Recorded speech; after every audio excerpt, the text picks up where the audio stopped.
مونږه په ځان نه صابره مونږ د وسوځو په لارې د رڼا شي. قرآن کې الله وایي تاسو د یو بل مدد کوئ په نیک کارونو سره او مه ملګري کېږئ په بدو کارونو سره. نن چې د پاکستان سټوډنټس موومنټ کم دا لاریون را ایستلی دی د دې مقصد دی په علاقه کې وحشت دی یېره ده. چې کله شپږ ورځې مخکې د ذهني مریضانو علمي ورځ مناوېده نو په هغه کې 95% قبایل د ذهني مریضانو ښکار دي، د ذهني مرض ښکار دي. ولې قبایل بمونو ذهنونه وران کړي دي.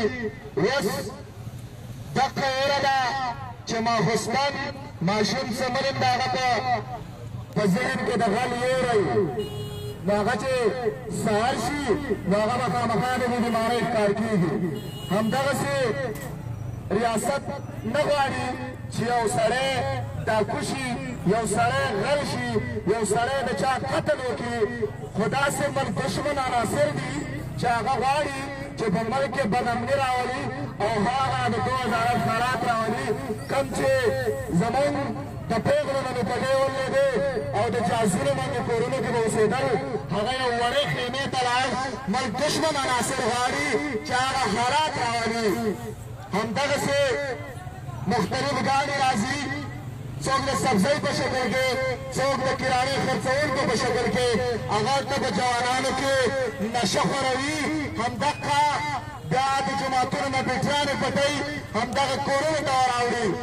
باید موږ د انتظامیان نه دا سوال کوو چې هغه دې د دې خلاف اکشن واخلي، د دغه ګاډو خلاف چې څوک په جوانانو کې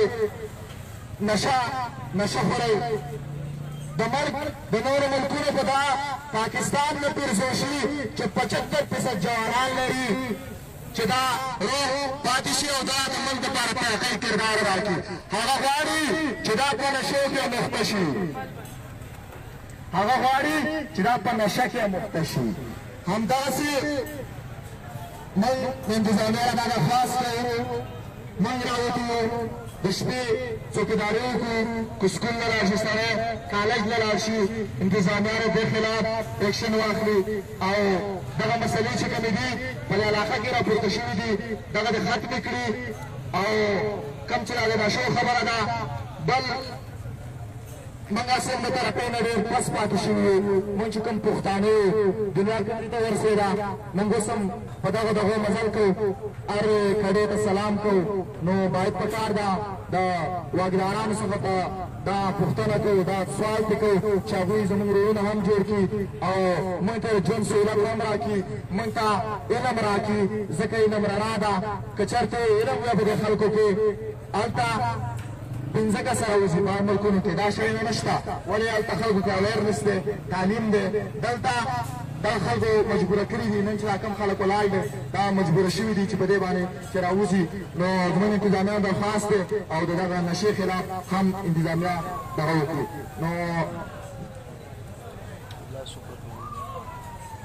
والسلام.